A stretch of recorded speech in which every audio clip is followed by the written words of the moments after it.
What's up, everyone? Welcome to episode 16 of me building my own AI native search startup.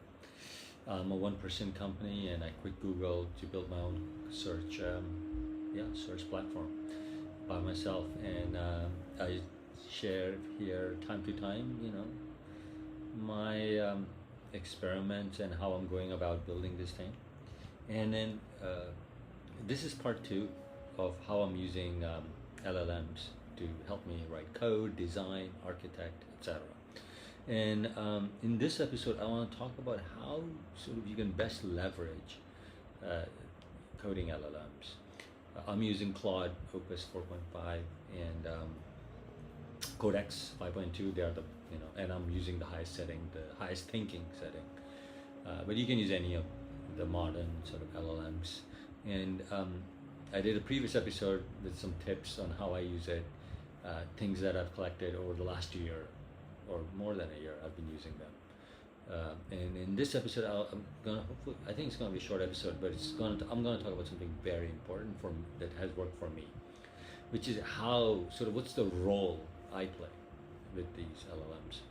And what I've highlighted here on the screen is that what I just had a conversation with Claude Opus 4.5 just a few minutes back, and I thought I should do a video real quick. And I asked, I gave it some idea and like expanded, and it sort of went off that did it research, and I'm like, no, not quite that. I'm not quite happy, and we had some iterations, and then we landed on something that I was super proud of, something that I wanted. It was in my head, but I wasn't able to quite describe it the first time around. And we had this back and forth until we were like, yeah. And so that's when I'm like, hey, don't we make a great team together? And Claude's like, we absolutely, we absolutely do. And but the thing that I want to highlight is the red sort of rectangle highlights. And this is what sort of Claude says when I say we make a great team. And basically it's trying to tell me the role I should play. And Claude's saying, bring the strategic insight. That's what Claude needs. And it can take it and write all the code or do all the research, or write all the documentation. That's easy for them. But you need a clear sort of insight and well communicated. And it doesn't have to be in one go. You can kind of start with an idea that, hey, I'm thinking about this, and then refine it. And I'm like, no, not this. And one of the things I ask it to do is draw a diagram and explain it to me, because that helps. I'm just very visual, but for most people, it's just so much easier than reading a bunch of text. And it really works. This is not the first time I have had this kind of conversation, and I've had this kind of success. Over the course of last year, it's been many times. I mean, the thing I'm trying to build, there's no way one person could have built it just a few years back. It's just impossible. And I'm not talking about like a vibe code. I do participate in coding. I read everything Claude is thinking, and I correct it, or I change course. I sometimes modify files, and I experiment. A lot of things I do. But this is the key. Instead of just telling these LLMs like, hey, write me a program for this, you can do that, but then guess what? The LLMs will obviously have to make a lot of assumptions because you haven't shared it. And so three things. One is, what I've tried to do is have great documentation. Anything I build, I make sure there's good documentation. I also mentioned in my previous document, I have a plan before I work with Claude or Codex. And then I have a status document that tracks the progress against the plan. And both of these are living documents. They change as I code. And having these documents really help. And then I have an index file with all the main documents. And so anytime I need help, I'm like, Claude or Codex, go to the index file, take a look at these docs and help me out. And I also use diagramming. Like I have diagrams in my docs, and I ask it to explain me with diagrams all the time. It's just so much easier than reading again. For me, it's just amazing. And then it's amazing how good these LLMs are at explaining themselves with visual clues. You can ask it mermaid diagram, ASCII. I like ASCII. But you can a whole bunch of things. You can even tell it to act as if you are an architect, or act as if you are a junior or software tech or QA engineer. How would you test this thing, and explain me visually? Give me 4 options, and we'll give you 4 options visually. So that's tip number 1 for this part. Like, have good documentation, that, and then easy for the LLMs to point or get to, but they'll still won't automatically read it, because if you are working with a code base like mine, there's so many documents, there are so many files. So you have to give it an easy way to find the important ones, and that's where the index file comes in. So that's tip number 1. Tip number 2 is that you give it a good vision, and a high level sort of architecture insight every time you're trying to do something.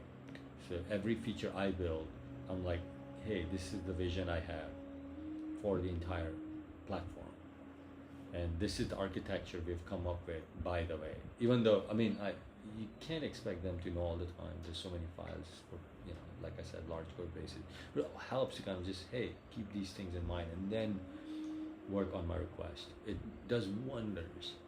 So have that kind of every request, have a vision document, have a high level architecture. Again, this is a 10,000 feet architecture. If it's too large, then LLM, it can't read it. It'll read it in chunks, sections, and then again, it takes more time. It again may get lost. So you have to kind of work with them. You really have to understand. You really have to also understand the personality. Like Claude, I mentioned in my previous video, has a personality. It's very eager to complete and satisfy, and it'll go to great lengths, but sometimes may make some assumptions or just overlook things. Even with Opus 4.5, it happens. Well, for me, like, out of 10 requests, I want to say 3-4 times. Codex is much more diligent, much more diligent. It can get it. It takes more time, hence, but it tries to kind of cover its bases and is much more thorough. And it's not as eager. And I'm talking about Codex 5.2 ultra high thinking setting, obviously. So that's why it's thinking more, because that's the setting. But that's the best option if you have access to.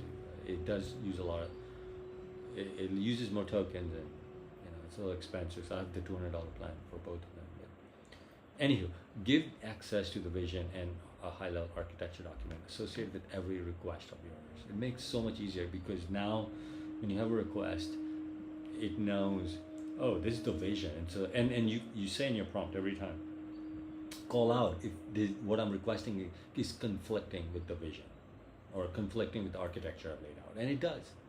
And so that way you can kind of keep it grounded in your vision and architecture. So that's tip number 2. And tip number 3, which in my mind is the most important tip, is that don't try to, I think if you're like a traditional software engineer, architect, leader, like I have been, you have a tendency to kind of not only tell it what to do, but how. Like, oh, do it this way, or I want it this way. And it's in your request. You're like, oh, I want to do is design a service that'll go to X platform, find matching tweets or posts, and then cache it. Like, that's how you write it. No. You have to change your thinking. You keep in mind, you're now working with this sort of alien AI software engineers, is what I call them, but very friendly, but definitely alien. They're very capable, very capable, and then especially when they have access to web search and research. It can search. So, like, I'll give you an example. I ask it, go to archive and go to research, search research papers and search Hacker News and find what people are talking about in this area. Like, what's the latest research? And sure enough, it goes and tries to do a pretty good job. It's amazing.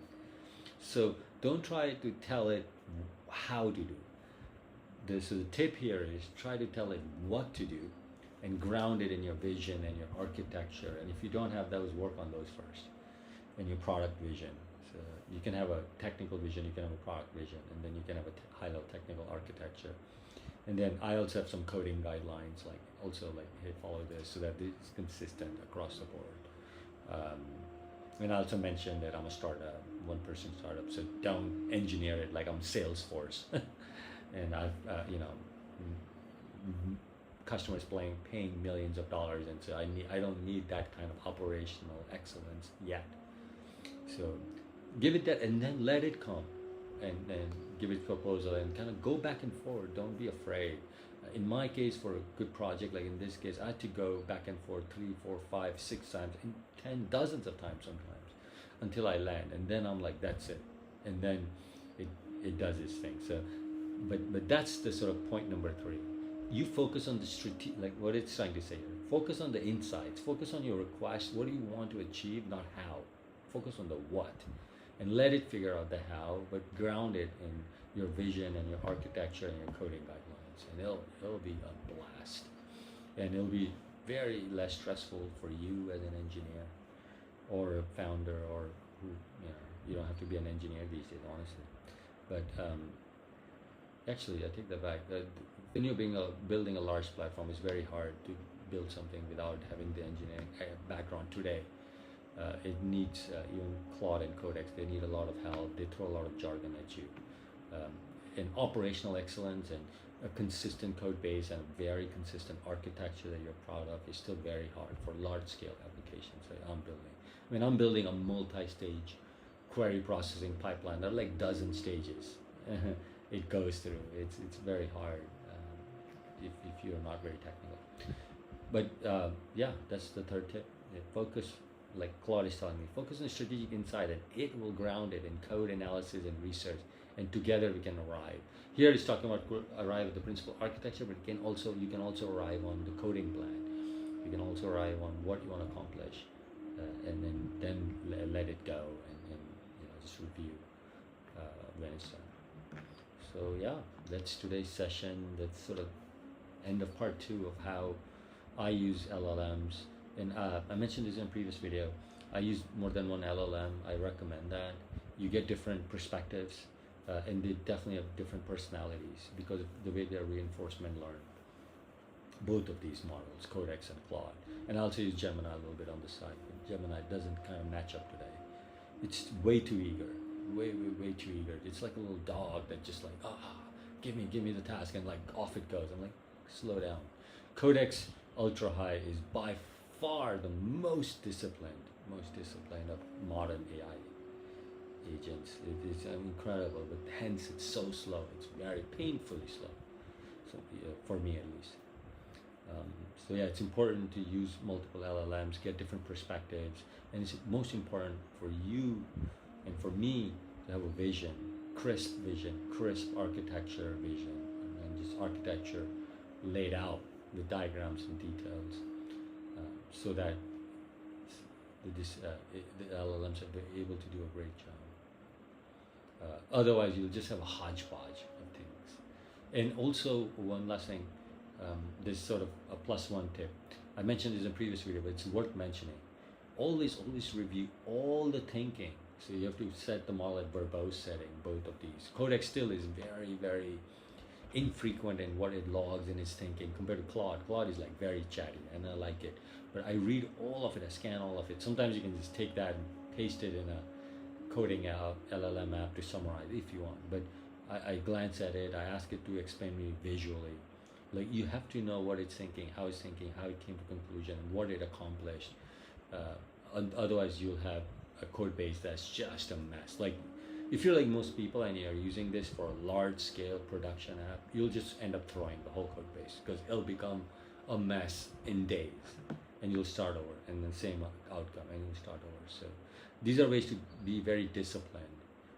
Have documentation, have status docs, have plan docs, nicely organize them, have index files to find them very easily, have a great vision that articulated well, have a great architecture, have some coding guidelines, share a little bit of a story of who you are, what kind of startup or company you are.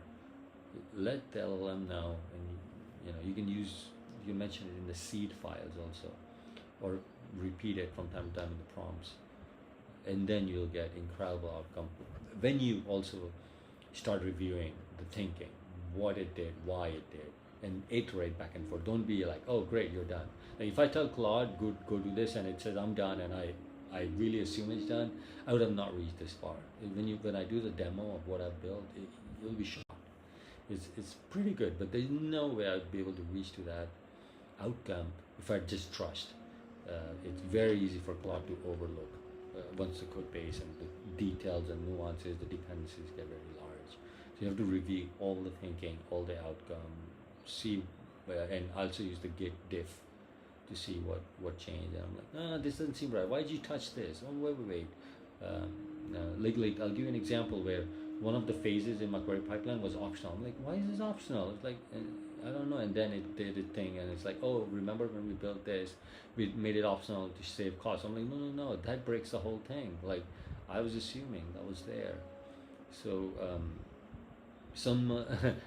it didn't tell me that, hey, you should not make this optional if this is your intention. It just went on with my request. Only when I spotted, and then this was helpful when it draw a visual diagram that, oh God, we have this, yes, but it's optional and it's default. It's turned off by default. And that made me, and that's, by the way, this discussion, that made me think, wait, let's rethink this. I mean, why is it optional? And also, what about all of this? And then we rethought and we sort of came up with the stages again. And now I'm super proud of what we ended up with. So you have to review the thinking and question it every single time.